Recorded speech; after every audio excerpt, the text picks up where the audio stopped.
Drive shaft U-joint, very loose.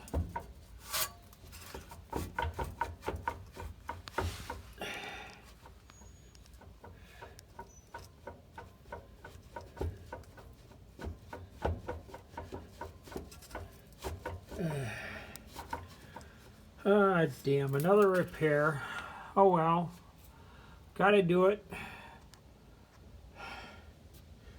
I got the truck jacked up, got cement blocks with wood blocks on top, or wood boards on top, because if I had the jack stand directly on the cement, there might be enough pressure from the narrow edges of the jack to bust the brick in half. So I put a wooden board between the jack stand and the cement brick, because cement is brittle.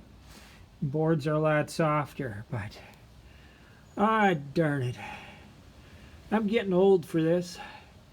Alright, thanks for watching. See ya, bye.